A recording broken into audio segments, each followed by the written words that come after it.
noches a todos. Muchas gracias por la invitación a PROLAM, la Asociación Pro Lactancia Materna, a la cual yo pertenezco también, y nos preciamos mucho de estar promoviendo, apoyando, difundiendo la lactancia materna.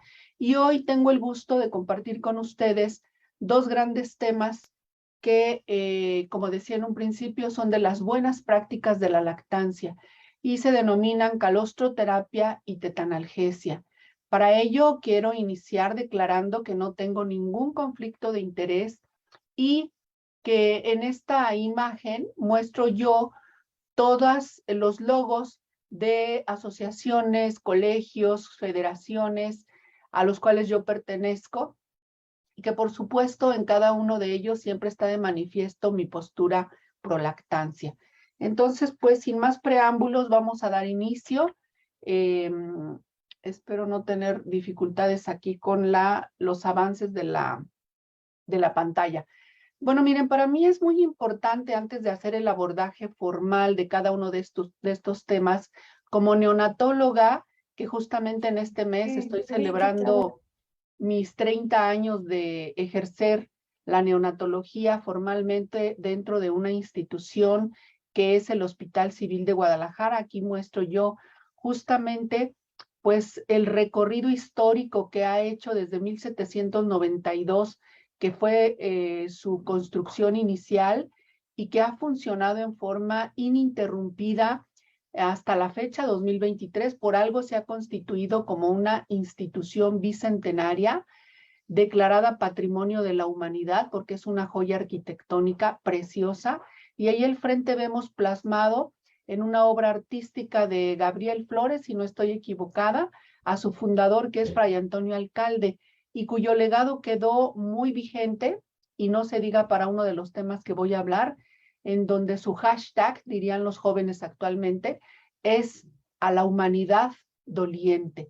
Entonces, pues yo estoy laborando desde 1993 hasta el 2023. Y cualquier tema que nosotros empecemos a platicar, es necesario hacer un alto reflexivo con respecto a este parteaguas que ha sido la pandemia. Epidemias ha habido muchas. Yo recuerdo la del sarampión en 1990, que fue muy devastadora. Ya tuvimos un SARS en el 2003, luego la epidemia de influenza en el 2009, el SARS nuevamente en el 2012, en donde se tomaron pues muchas precauciones sanitarias para evitar los contagios, la difusión de la enfermedad respiratoria.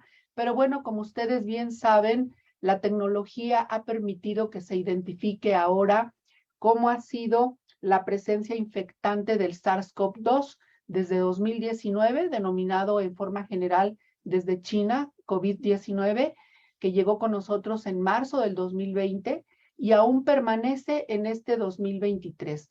Aquí les muestro una imagen de todas estas espículas que son las responsables de unirse a las células en diferentes órganos del cuerpo y ocasionar toda la problemática que pues hemos vivido y que ha costado la vida de muchas personas, colegas, entre otros, pero aquí estamos de pie en la trinchera y debemos continuar. Entonces, en estos primeros 1000 días debemos también considerar aquellos recién nacidos de alto riesgo y el bajo peso al nacer es un problema de salud pública y no deja de ser una carga mundial. Los datos epidemiológicos son muy crudos. Cada año, 20 millones, que representan el 15% de todos los nacimientos, tienen peso bajo al nacer. 95% de ellos llegan a los países de ingresos bajos y de ingresos medianos. Nosotros aparentemente somos país de ingresos medianos, sin embargo, nos comportamos como de bajos ingresos. Y el 70-80% de todas las muertes son basadas justamente en el peso bajo. Y este tipo de bebés también tienen un riesgo mayor de retraso temprano en el crecimiento y en el neurodesarrollo.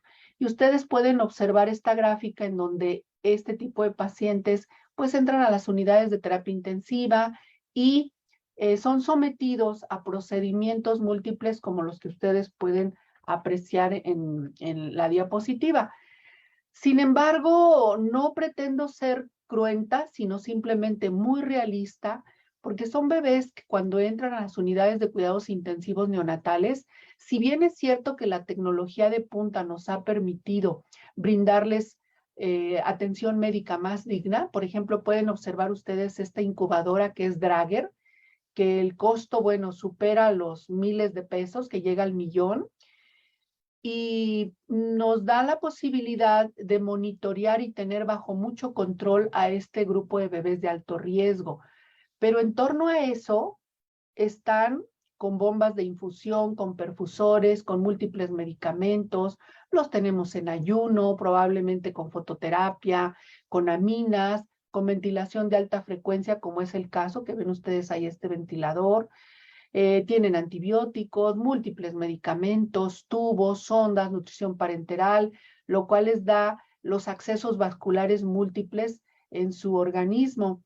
Pueden tener hemorragia intraventricular de diferentes grados y desde luego que van a estar experimentando dolor y estrés en diferentes intensidades. El problema es que un apartado importante que son los cuidados centrados en la familia no llegan a concretarse porque están separados de la familia y a veces las rutinas hospitalarias no permiten que los vean, principalmente la mamá. Y pues por mencionar algunas patologías que este tipo de bebés ostentan son la prematurez, el peso bajo, la neumonía, sepsis, ictericia, hemorragia intraventricular, desequilibrio hidroelectrolítico y acidosis, entre otros. Así que, ¿cuáles serían los beneficios en este grupo de pacientes con respecto a la calostroterapia y en medio de una pandemia?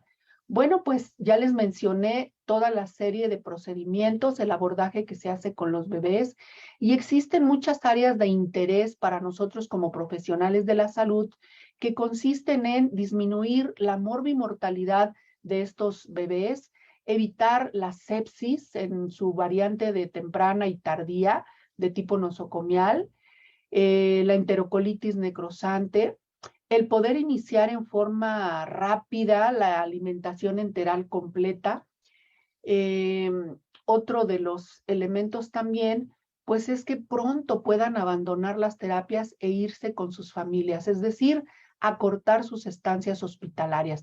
Pueden ustedes observar la característica de cada uno de estos bebés, en donde pues tienen modalidades de ventilación. Aflora el CPAP, que es un recurso que en los últimos 10 años nos ha dado la posibilidad de evitar las asistencias ventilatorias que son más traumáticas. Sin embargo, estas lo son en forma local a nivel de la nariz, pero pues también pueden acortar estancias hospitalarias. Sin embargo, bueno, pues pueden observar que tienen sus sondas, que tienen sus accesos vasculares, que tienen adhesivos, que tienen sensores, y todo esto redunda mucho en dolor y en estrés de estos pacientes. Y desde luego, como ya les había mencionado, la separación materna. ¿Por qué es importante que nosotros podamos brindar calostro a los bebés? Bueno, el calostro y la primera leche de la propia madre tienen niveles elevados de factores inmunológicos, antiinfecciosos y antiinflamatorios. Constituyen el tratamiento oral, es una terapia, es una intervención como una forma inmunomoduladora y esto para nuestras áreas de interés pues disminuye el riesgo de sepsis. El tratamiento oral ha demostrado su eficacia a la hora de motivar y apoyar a una madre a continuar la extracción de leche para su bebé y aumentar las tasas de alimentación con leche materna. Sin embargo, aquí es muy importante dejar en claro que esto se va a hacer posible si y solo si las mamás están bajo una base informada, porque si carecen de la información, pues no van a llevar a cabo este procedimiento tan valioso para los bebés. Ofrece a las familias, estoy hablando de las familias como una red de apoyo, oportunidades para participar de un modo significativo en el cuidado de su bebé y mejora el vínculo y fomenta la confianza materna. Desde luego que esto contrasta con las rutinas hospitalarias, lo cual para llegar a este resultado, pues permitir el acceso de los familiares a estar cerca de sus bebés, especialmente a las mamás. La investigación sobre los beneficios clínicos del tratamiento oral está en progresión constante y los estudios lo demuestran, los que les voy a mostrar más adelante, y evoluciona de forma continua. Entonces, hay que dar un inicio temprano de la alimentación enteral y oral. Esto va a favorecer menor tiempo de nutrición parenteral, menos estancias hospitalarias y menos posibilidades de que los niños adquieran infecciones nosocomiales. Ya se sabe de toda la participación de células bioactivas que tiene la leche materna, pero en particular el calostro, que es la secreción láctea emitida en las primeras horas después del nacimiento del bebé por parte de la glándula mamaria, tiene múltiples agentes inmunoprotectores, mucho más que la leche madura, forman parte de un desarrollo del sistema inmune y que va a ir a impactar en forma muy positiva al desarrollo intestinal para hacer una colonización apta en cuanto a la microbiota a ese nivel. También estimula el tejido linfoide, el anillo linfático de Waldeyer, la amígdala palatina y la adenoides. Es también parte de la interleucina 10, que es una defensa y protección importantes, la inmunoglobulina A, principalmente la secretora, las citocinas exógenas, que son las que interactúan con linfocitos del tejido linfoide en las mucosas, especialmente a nivel intestinal, estimulan o inhiben la síntesis celular, y da funciones en citocinas también a través de la interleucina 6, que es la que va a estimular los linfocitos T y B, y van a estimular la producción también de inmunoglobulina A. Ya se ha descrito mucho, esta publicación me encanta, es del 2021, en el marco del COVID-19, con aquel temor, aquella reserva que existía entre los profesionales de la salud, si debían acercar o no a los bebés para la lactancia materna, pues viene justamente a clarificar y a ser muy puntual en cuanto a los componentes, no solamente los macro y los micronutrientes, sino aquellos antiinfecciosos, inmunomoduladores, antioxidantes. Por ejemplo, aquí tenemos varios elementos de ellos, los aminoácidos, los nucleótidos, las células madre, las poliaminas, los microRNA con sus exosomas, por supuesto, leucocitos, microbiota, enzimas, oligosacáridos, que son prebióticos a nivel de la mucosa intestinal, factores de crecimiento, anticuerpos, moduladores de la inflamación, y todos estos vienen contenidos en el calostro. Por lo tanto, es de suma importancia que se haga la promoción con base también a considerar que la leche materna es el estándar de oro de la alimentación para el lactante y el niño pequeño. La lactoferrina, que es una proteína y que en particular también está en cantidades bastante importantes en el calostro, tiene múltiples propiedades como las que están viendo ustedes en este momento.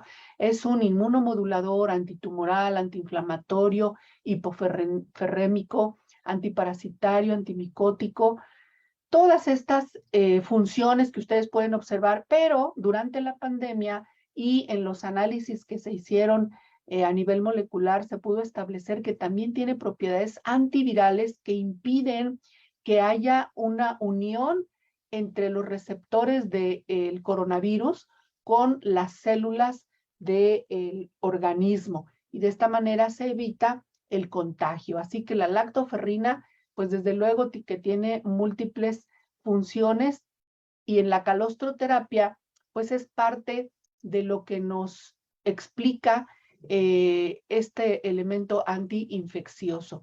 Y nuevamente les muestro a ustedes las características epidemiológicas aquí muy palpables de lo que es este grupo de recién nacidos que, dependiendo del área donde nazcan, por lo menos del centro de nuestro país hacia el norte, la incidencia va del 8 al 11%. Sabemos muy bien que al sur de nuestro país esta incidencia incrementa considerablemente. Entonces, bien se justifica llevar a cabo un protocolo de sepsis que está perfectamente establecido desde hace ya 20 años por lo menos en los países de primer mundo, y que consiste en dos modalidades. Bueno, más bien son tres. Una es, como parte del protocolo de sepsis, colocar una cantidad de 0.2 mililitros en la mucosa oral de este grupo de pacientes, en los que se ha descrito, y la realidad es que perfectamente se absorbe desde este tipo de mucosa, para brindar todos los beneficios que vamos a analizar más adelante. La otra modalidad es ofrecerlo a nivel orofaringio y la última oroyeyunal. Entonces, es importante colocar en el inicio con la leche de la propia madre este tipo de calostro para que se puedan obtener estos resultados. Yo conocí de la calostroterapia en Innsbruck en el 2016, en donde se inspira uno muchísimo a llevar a cabo este tipo de terapias como excelentes intervenciones médicas, insisto, como una muy buena práctica de la lactancia materna, porque muchas veces se desdeña la producción de la mamá, incluso ella misma llega a reconocer que tiene muy poquita, que es insuficiente y que no tiene secreción láctea en las primeras horas de vida. Aquí yo pude observar directamente cómo las enfermeras captan el calostro que llevan las mamás y si ustedes pueden observar aquí en estos dos recipientes, apenas se ven las gotas de calostro, pero que son muy cuidadosas en etiquetar, en distinguir y en llevar directamente a la mucosa de los bebés a través de un hisopo. Entonces, esto ya se lleva a cabo, como les digo, desde por lo menos 10 años atrás, y ya forma parte de protocolos que están perfectamente establecidos como terapia oral con leche materna homóloga. Desde luego que puede ser posible con leche heteróloga, pero idealmente la primera liberación de las glándulas de la mamá. Y reitero que son de 0.1 a 0.2 mililitros en el interior de las mejillas del bebé hasta que se inicien las tomas orales. Esto puede ser tan variable como en los primeros 4 días, 7 días de vida, en los que se puede aprovechar el alto valor biológico e inmunológico del calostro. Entonces, esto describe los estudios que demuestran de forma consistente que esta práctica es segura, barata, factible y con una excelente tolerancia en bebés, especialmente los más con prematurez extrema, menores de 1000 gramos y menores de 32 semanas de gestación. Recientemente que tuvimos la oportunidad de estar en Madrid, en el Congreso Mundial de Canguro en el 2022, nos compartieron los colegas de Vietnam que ellos tienen ya protocolizado que en cuanto nace un bebé extremo con menos de 1000 gramos, lo colocan inmediatamente en contacto directo piel con piel para iniciar lo que es la intervención del KMC, Kangaroo Mother Program, el contacto del programa Mamá Canguro con el CPAP y todo lo que requiere ese bebé, lo reaniman en el pecho de la mamá, inician la calostroterapia, contacto piel con piel, el CPAP, como ustedes pueden observar, aun cuando la mamá está intubada, no es pretexto para no colocar al bebé y empezar a darle atención al binomio de alta calidad con todos estos elementos y han tenido resultados bastante promisorios. Y bueno, pues la calostroterapia se ha descrito ya desde hace por lo menos una década. Aquí les muestro yo un estudio que fue un ensayo con bebés menores de 32 semanas y menores de 1500 gramos. Se hicieron los grupos para este ensayo, el grupo control, el grupo de intervención. Se analizaron las características demográficas de estos grupos en donde se vieron que eran perfectamente comparables con PES no significativas y determinaron los niveles de inmunoglobulinas que se pudieron tomar en 4 muestras diferentes al nacimiento, al tercer día de vida, a los 15 días de vida y al día 30 de vida. Y la evaluación final, con una significancia estadística muy importante, es que no tanto en los primeros 7 días de vida, pero sí al mes de vida, obtuvieron un nivel elevado de inmunoglobulina A que permaneció más en el grupo que recibió el calostro que en el grupo control. Y desde luego también con las ventajas de haber podido acortar la estancia hospitalaria y la morbimortalidad. Nosotros como neonatólogos nos basamos mucho en la librería Cochrane para todo lo que implica los estudios de investigación y en donde nosotros podemos apoyarnos para instituir diferentes terapéuticas en nuestros recién nacidos. Y desde luego que el calostro orofaringio no es la excepción. Aquí esta modalidad fue precisamente de orofaringio y no necesariamente a nivel de la mucosa oral, la calostroterapia. Sin embargo, los resultados que se hicieron con las áreas de interés, por ejemplo, en este caso para la enterocolitis necrosante, hubo una colección de datos desde 1980 hasta 2017 y la doctora que se encargó de hacer este análisis en todos los estudios en todos los ensayos, cuasi ensayos y estudios experimentales, no encontraron significancia ni valor protector porque el diamante rebasa la unidad y entonces hubo dentro de la heterogeneidad mucha duda con respecto a la confiabilidad. De hecho, fue necesario que ellos se refirieran a los autores para evaluar los posibles datos de sesgo. Lo mismo ocurrió para para la sepsis de inicio tardío, en donde, de nuevo, aun cuando echaron mano de evaluadores como por ejemplo el GRADE para los ensayos controlados aleatorios y ensayos cuasi aleatorios, el Grading of Recommendation Assessment, Development and Evaluation, no pudieron establecer una confiabilidad de este grupo de estudios.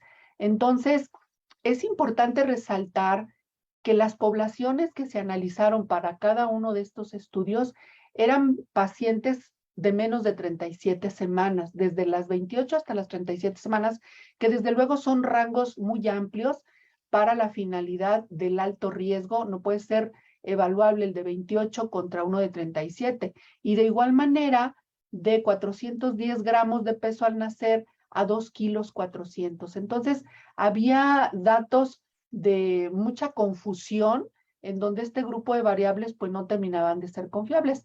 Sin embargo, bueno, se hicieron otras publicaciones. Esta es del año pasado, del 2022, de la doctora Silvia Romero del INPER en la Ciudad de México, en donde hicieron una evaluación con bebés menores de 32 semanas y menores de 1,500 gramos, en donde consideraron diferentes aspectos con respecto a la morbimortalidad, a la respuesta inmunológica, con determinación de inmunoglobulinas, la inmunoglobulina A, la M y la IgG. No encontraron muchas variaciones para cada uno de ellos, pero sin embargo, justamente al mes de edad, sí encontraron incremento para el grupo que recibió calostro de la inmunoglobulina A. Refieren también que no hubo diferencias estadísticas con respecto a la mortalidad, pero que sí el grupo que recibió calostro pudo irse antes, acortó su estancia hospitalaria. Este otro estudio del 2015 se encargó de estudiar la administración orofaringea del calostro de la propia madre en bebés prematuros, y esto era con la finalidad de ver el aspecto inmunológico principalmente, con el conocimiento de los elementos protectores que tiene para el intestino en su aspecto trófico, los biofactores que se reconocen como con funciones de inmunomodulación, antioxidantes, antiinflamatorios y antimicrobianos, y desde luego que encontraron buenos resultados que mejoraron la salud, la disminución de la morbimortalidad de este grupo de pacientes. Este otro estudio también, que se publicó en el 2021, que iba enfocado para ver la administración del calostro a nivel orofaringeo para disminuir la enterocolitis, la sepsis de inicio tardío en bebés menores de 32 semanas. Y justamente con el grupo de pacientes que ellos estudiaron, encontraron mucha mejoría en la incidencia de enterocolitis y fueron bebés que sobrevivieron y pudieron acortar la estancia hospitalaria. Este otro estudio también es uno de los que utilizaron mucha tecnología para hacer evaluaciones sobre la inmunoterapia y el calostro orofaringio. Fue un metaanálisis también, perdón, en donde se hicieron evaluaciones de diferentes grupos de pacientes y tampoco tuvieron una conclusión muy favorable porque los grupos de pacientes incluidos en los ensayos seleccionados para este metaanálisis no eran de un número estadísticamente para una muestra representativa arriba por lo menos de 30, una N arriba de 30. Este otro también fue para saber cómo tenía el impacto a nivel de la morbimortalidad y de la incidencia de sepsis. con buenos resultados en los bebés menores de 32 semanas y menores de 1.500 gramos. Este otro estudio del 2021 habla sobre el impacto y la identificación que hicieron sobre el microbioma oral en este grupo de pacientes que recibió el calostro. Y me gusta mucho este estudio porque hicieron uso de estudios moleculares con una señalización de los ADN para determinar en la mucosa oral de los bebés. Ellos tomaron muestras de saliva de las mejillas de los bebés después que recibieron la calostroterapia y pudieron a través de este grupo de colorimetría encontrar la participación de microbiota amigable y defensiva para ir a cubrir y colonizar todo el tubo digestivo de los bebés hasta el intestino y desde luego formar parte de esta barrera que tanto necesitan para el inicio de la vía oral. Entonces, la importancia de esto es acortar el inicio de la alimentación en los bebés, porque la mayoría de ellos, por ser de alto riesgo, se retrasa el que puedan completar el 100% de su volumen nutricional con leche materna, pues para favorecer justamente la integración de esta membrana intestinal como mucosa. Este estudio es diferente, se publicó en el 2017 para analizar cómo se comporta el microbioma y los metabolitos en la inmunidad de este huésped. Y se dice que la modulación de la señalización inmune a través de todos estos metabolitos microbianos son ejemplos de metabolitos que son producidos o modulados por la microbiota intestinal y su impacto en la respuesta inmune intestinal. Los efectos de los metabolitos son directos sobre las células inmunitarias o transmitidos por el epitelio intestinal. Entonces, toda la microbiota que sea amigable va a tener interacción con las membranas que son íntegras de las vellosidades. Obviamente el calostro permite que mejore mucho la troficidad, que estos espacios entre célula y célula de la mucosa intestinal no se abran para que no puedan penetrar bacterias o patógenos que son potencialmente generadores de sepsis nosocomial en este grupo de pacientes que permanecen hospitalizados.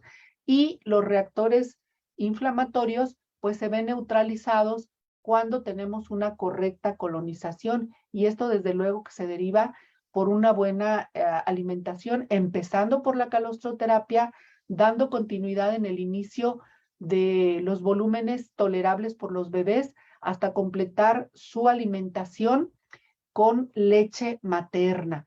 Y bueno, generalmente nosotros que somos institucionales nos enfrentamos a que sabemos en qué beneficia la calostroterapia, hay evidencia científica, hay literatura que así lo avala, pero las mamás no tienen una base informada, no saben que ya tienen calostro desde las primeras horas del nacimiento de los bebés y tenemos que ir a trabajar como profesionales de la salud para demostrarles esto. Vean ustedes cómo las mamás comentan que no tienen y por lo menos en esta jeringa que estoy extrayendo en el lado izquierdo de ustedes, ya casi son 5 mililitros. En la otra mamá, por consiguiente. ¿Cuáles son los argumentos de las mamás? No tengo leche, en un 90% es lo que ellas avalan. Nadie me ha dicho en un 94%. ¿Y cómo me la saco? 93%. Todo esto nosotros somos responsables de poder neutralizar la actitud materna para que se den cuenta en su estado emocional por tener un bebé prematuro o de peso bajo que tiene que ir a hospitalizarse a las terapias intensivas, de demostrarles razonablemente que tienen el recurso, el calostro homólogo, la terapia de su propia, la terapia, el calostro de la propia madre para llevarlo directamente a la terapia, a la cuna y a la boca del bebé, que viene a ser una buena práctica de la lactancia materna en la tempestad del COVID para generar un binomio sano. Entonces, hay que estar haciendo estas extracciones. El tiempo que uno invierta es muy valioso, es necesario realizarlo para llegar a concretar esta calostroterapia que va a beneficiar grandemente a estos bebés. Y forma parte de una tarea ardua, pero que tiene que ser en equipo para tener este tipo de resultados. Vean ustedes, no lo podemos hacer solos, necesitamos quién nos esté apoyando para llevarlo a cabo. Y aquí hay una muestra de que cuando hay intención, las cosas llegan a buen puerto. Entonces, pues la leche materna, repetimos, es el estándar de oro. Los expertos lo certifican con todo lo fluido y los componentes bioactivos que están presentes dentro de la misma leche. Ahora vamos a pasar rápidamente a lo que es la tetanalgesia, y como definición tenemos que es un término creado para designar uno de los efectos de la lactancia natural y su aplicación como medida de analgesia no farmacológica sin medicamentos. Se define como el uso de la leche materna o el amamantar para mitigar el dolor neonatal. Ante los procedimientos más comunes, todos los bebés cuando nacen les tenemos que aplicar vitamina K y es una inyección intramuscular sumamente dolorosa. También, como parte del esquema nacional de vacunación, hay que poner esquema durante los primeros años de vida. La punción de talón con fines diagnósticos y terapéuticos, los punciones de venas.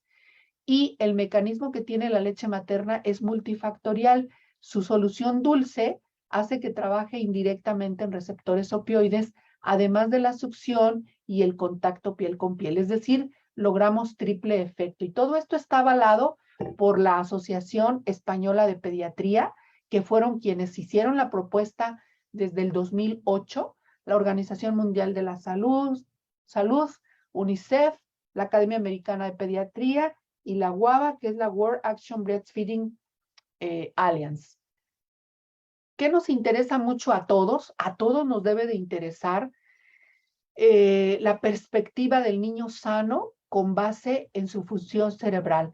Estas son imágenes, son estudios de imagen de alta tecnología, de tecnología de punta, en donde son muy reveladoras sobre cómo es la condición del cerebro de un niño sano y de un niño desnutrido.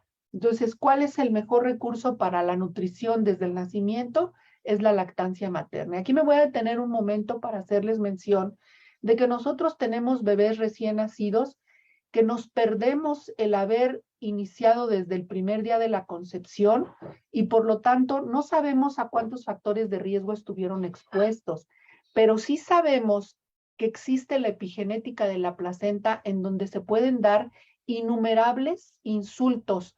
Y vean ustedes aquí que la placenta es un arquitecto cerebral en donde si se somete a procedimientos de estrés, a reacciones inflamatorias, pues desde luego que los biomarcadores, la placenta no solamente es una proveedora de hormonas, de oxígeno, de enzimas, de nutrientes, sino que también es un modulador de la genética y de ahí tiene mucha intervención el medio ambiente, de tal forma que aquí se va a llevar a cabo metilación y acetilación del ADN y una correcta metilación de histonas para mantener la integridad de la cromatina, del empaquetamiento de las histonas, para que lleven todos estos mensajes del ADN, haya diferenciación correcta de las células precursoras neuronales, en el caso del cerebro, desde luego, pero si existen descargas de hormonas o descargas de neurotransmisores excitadores como el glutamato, la acetilcolina, factor liberador de corticotropina, pueden interferir en el desarrollo funcional de la neurona afectada. Esto puede ser en un inicio de la gestación o en una gestación muy avanzada, y todas estas descargas a nivel de la bioquímica, de la neurogénesis y de la sinaptogénesis, no se va a llevar una adecuada modulación y entonces se puede dar toda esta problemática y alterar esta arquitectura de lo que es el cerebro, alterando toda esta dinámica de metilación, de desmetilación, hipometilación, hipermetilación, y si no se lleva a cabo una adaptación estructural y fisiológica, no se va a dar algo que se conoce como resiliencia de estas neuronas, que pueden verse dañadas, podadas, y tiene un impacto a corto, mediano y largo plazo, en donde va a ser de manifiesto en el neurodesarrollo para los pacientes que sean, pues lamentablemente, sujetos a este tipo de insultos. Entonces, es necesario que retomemos lo de los primeros 1000 días y no solamente los primeros 1000, pueden ser los 1500 o los 29000, viendo la perspectiva de la edad, el crecimiento del paciente en todas sus etapas de la vida. Entonces, evaluar el desarrollo cerebral en un periodo crítico de acuerdo a las condiciones del embarazo, el primer año de vida, el segundo año de vida, cómo se expuso en la vida temprana, cómo se colonizó esta membrana mucosa intestinal. Sabemos que muchos pacientes nacen por cesárea y este es otro de los problemas en los que no hay una correcta colonización y entonces la microbiota pues se va a ver alterada a lo largo de la vida y eso ya se va a traer como portador que ustedes pueden observar en este mismo intestino. Hay una competencia inmunológica, sí, con dificultad para la adquisición de defensas y en la evolución, pues una programación epigenética que puede no ser saludable desde el punto de vista inmunológico y que lleva pues a problemas inmunológicos en este caso. Los componentes de la leche materna nuevamente retomamos que tienen ácidos grasos de cadena larga que forman el cerebro del bebé y esto es parte de las ciencias ómicas, la lipidómica de la leche materna, tiene bacterias, tiene células inmunes, tiene carbohidratos que favorecen el desarrollo de la microbiota del neonato, tienen microvesículas y tienen células madre que sobreviven en el infante. Sin embargo, también tienen endorfinas, que son las que van a modular y mitigar la respuesta al dolor. Y el dolor, ahora, en este día, hay muchos colegas que dudan si el recién nacido siente dolor. Ontogénicamente sabemos que las terminaciones nerviosas van a iniciar sus conexiones desde la semana 6 de gestación. Repito, desde la semana 6. Empiezan con fibras cortas, fibras largas, de tipo A, de tipo C, algunas no están totalmente mielinizadas, pero empiezan a progresar y a distribuirse en diferentes partes del cuerpo del bebé. En la semana 20 de gestación ya están presentes los receptores sensoriales cutáneos y mucosas y se ha desarrollado el total de neuronas. En la semana 24 se completan las conexiones entre la médula ósea y el encéfalo. Y en la semana 30 se completa la mielinización de las vías dolorosas, de tal manera que si nosotros tenemos un recién nacido de 25, 26, 28 semanas, claro que va a sentir dolor y la parte más vulnerable y el impacto más negativo lo va a tener en el cerebro. En el 2000, uno de los grandes autores que ha hablado mucho sobre dolor, el doctor Anand, concluyeron que la exposición repetitiva a dolor en la infancia puede llevar a la alteración de la sensibilidad al dolor, bajar mucho el umbral, aumento de la ansiedad, trastorno del déficit de la atención con hiperactividad, trastornos de conducta, de memoria, sociabilización y expresión de sentimientos. Y todo esto está perfectamente bien identificado y descrito en manifestaciones que tiene el bebé desde el punto de vista psicoemocional, expresión autonómica, expresión hormonal, expresión metabólica. Vean ustedes, para nosotros lo más confiable es la expresión facial de un bebé que está recibiendo un estímulo doloroso y que ya podemos evaluar a través de herramientas, de instrumentos de evaluación, que son escalas para valorar el dolor desde el punto de vista de su comportamiento. Aquí tienen algunas escalas, las que son combinadas y las que evalúan el dolor, el estrés, el dolor versus la irritabilidad. Observen que cada una de ellas debe de tener la expresión facial, porque por medio de ella es como podemos darnos cuenta la intensidad del dolor, pero cuantificando también el puntaje que corresponde a cada una de estas escalas.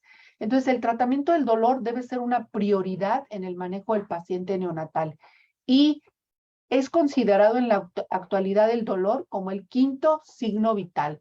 Para quienes creen que no se puede reconocer el dolor, claro que está reconocido, está descrito y aquí esta tabla muestra cómo se caracterizan las respuestas fisiológicas, bioquímicas y conductuales al dolor.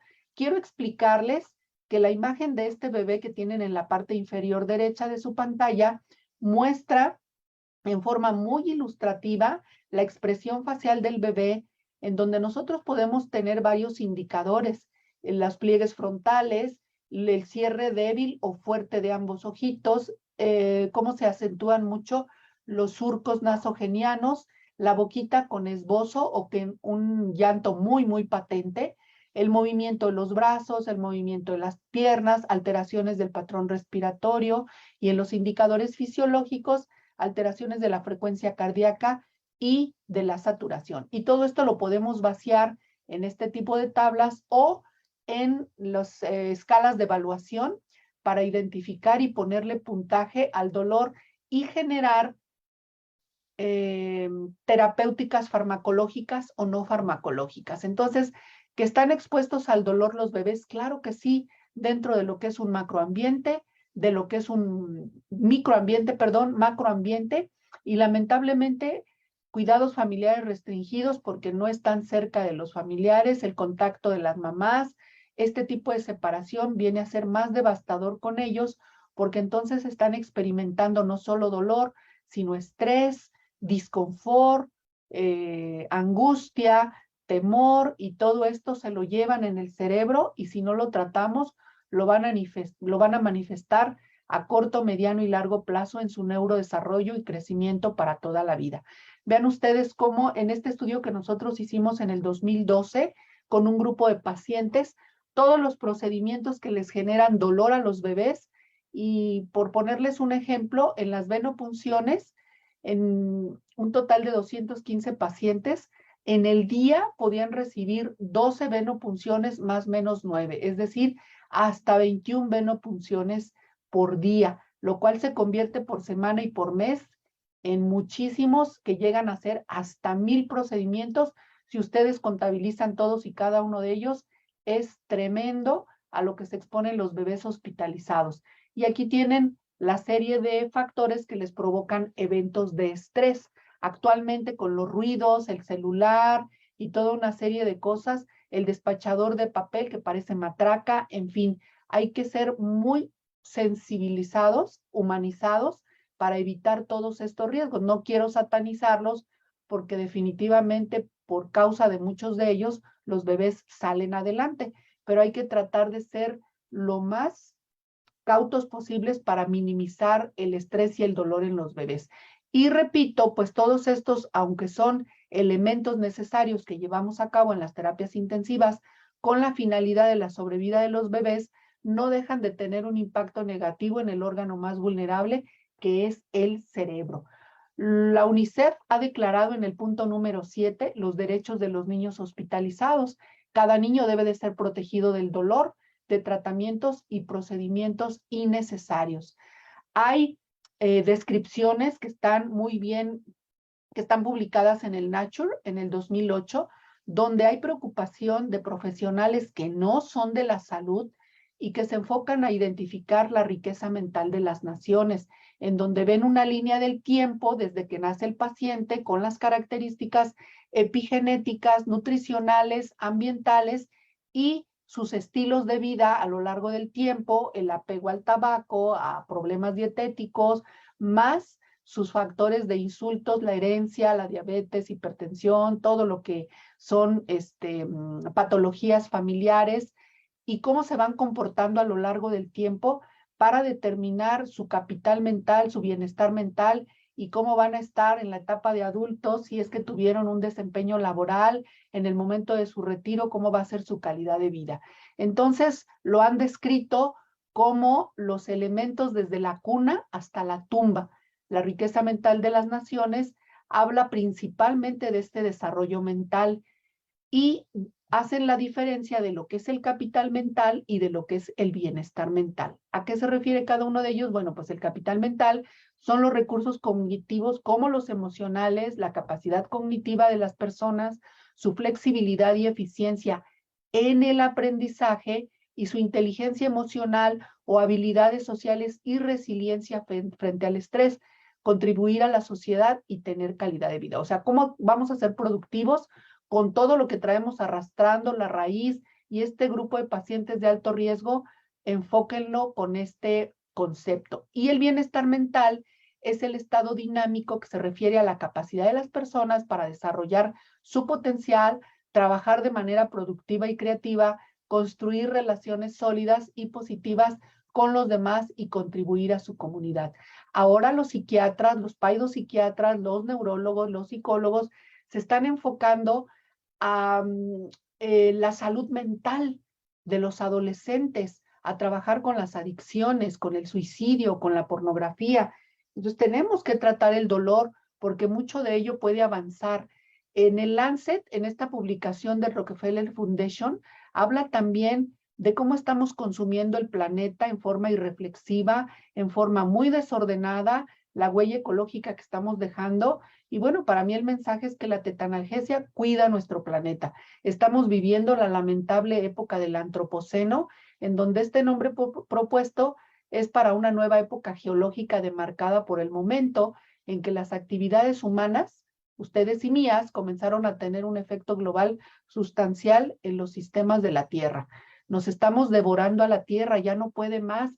La huella ecológica mundial es de 1.6 veces más la biocapacidad de la Tierra. Y la tetanalgesia es una solución. Hay múltiples estudios en donde se ha analizado cómo es el efecto de la lactancia materna para tratar el dolor, sobre todo en uno de los aspectos muy dolorosos como la punción de talón. Y una de las grandes conclusiones con significancia estadística es que el grupo con lactancia materna superó en grande comparado con los otros recursos utilizados. Hay muchas publicaciones desde 1997 en donde se hace el comparativo de usar analgésicos amigables, por así decirlo, que no son fármacos formalmente hablando, y que están incluidos como la leche exclusiva, leche materna exclusiva, contra solución glucosada o soluciones de otras concentraciones de sacarosa, agua simple, placebos, abrazar al bebé,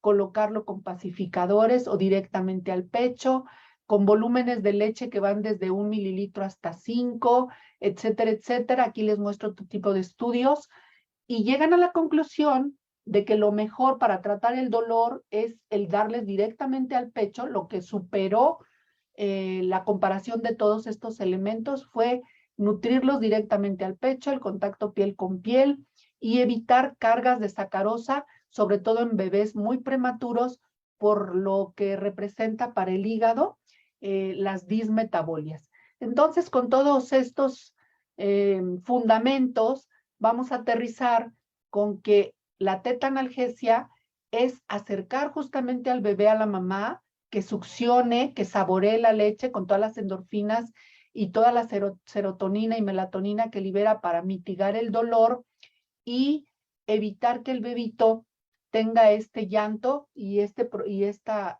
agresión a su capa venosa, que es muy dolorosa cuando nosotros la invadimos. Entonces, aquí les muestro algunas imágenes y es parte de una intervención no farmacológica para mitigar el dolor.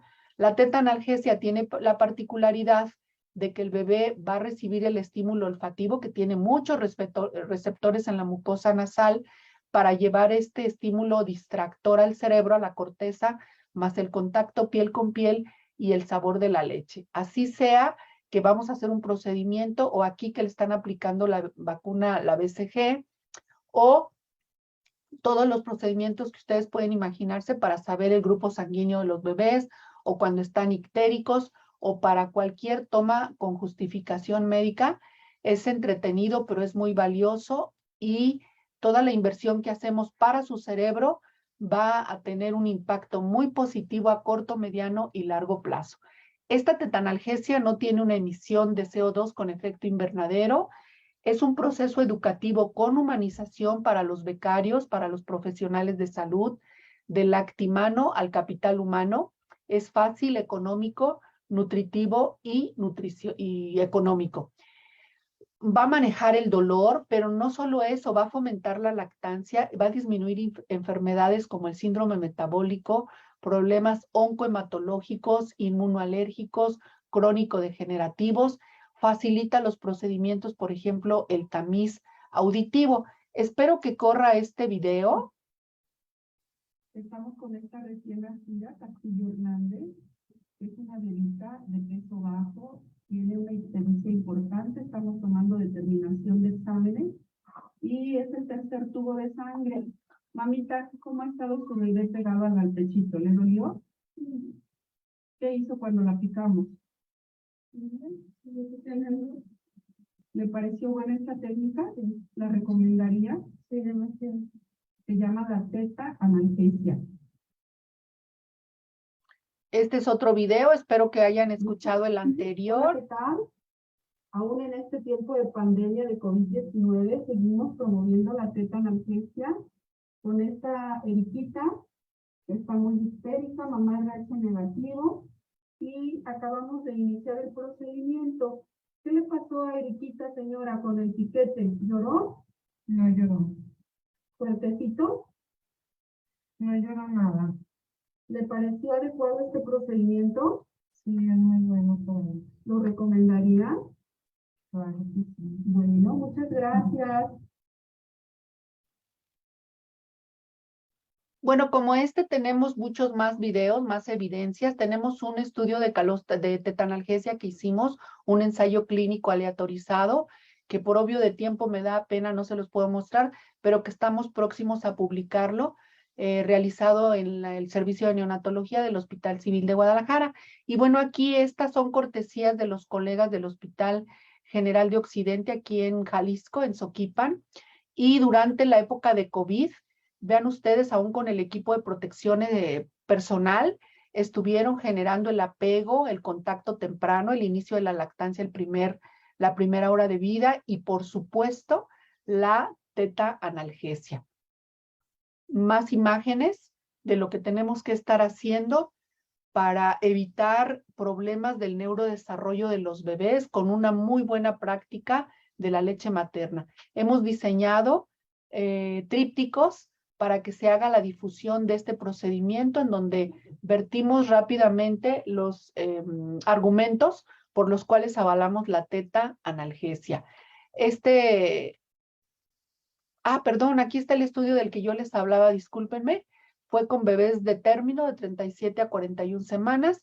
Estas son las características generales de ambos grupos, que no tuvieron ninguna significancia estadística, por lo cual nos permitió hacer el comparativo para cada uno de ellos y el riesgo relativo que pudimos con un intervalo de confianza del 95% para el grupo que no recibió tetanalgesia, que duró más tiempo de llanto y también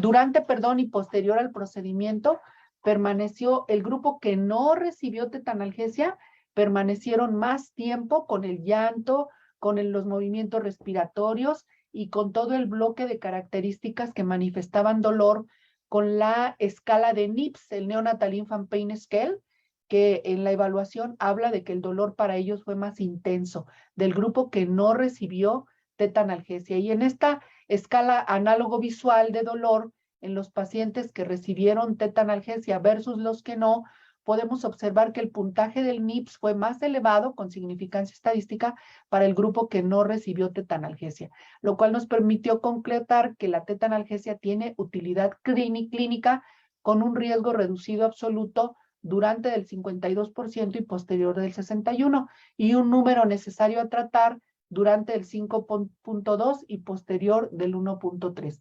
¿Quiénes debemos promover la tetanalgesia y la lactancia materna? Pues todos los profesionales de la salud, los políticos, antropólogos, las organizaciones, las familias, todos debemos sumarnos. ¿Por qué?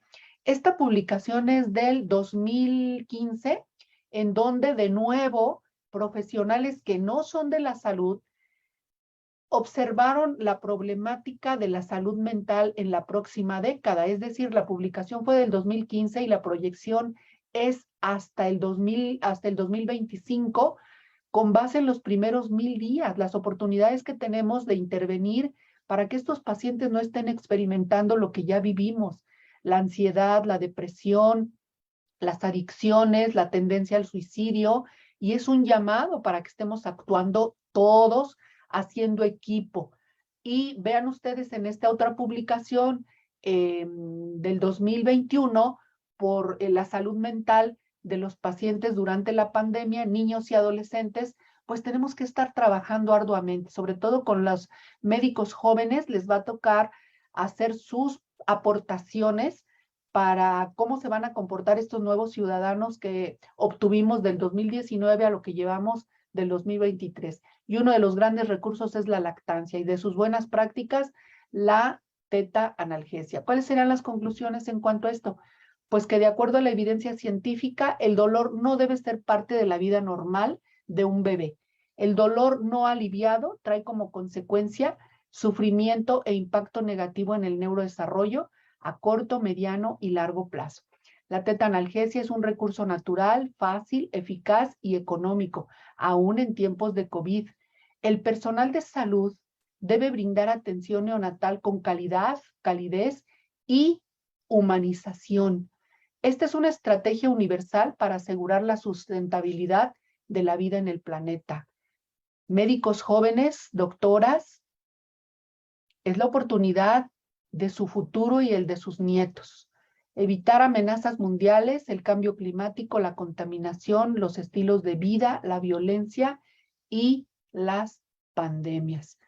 Pues los invito a seguir fortaleciendo la lactancia con conocimientos. Este libro, Lactancia Humana, que nos dedicamos arduamente, y APROLAM lo editó. Aquí también estamos participando con el capítulo de manejo del dolor.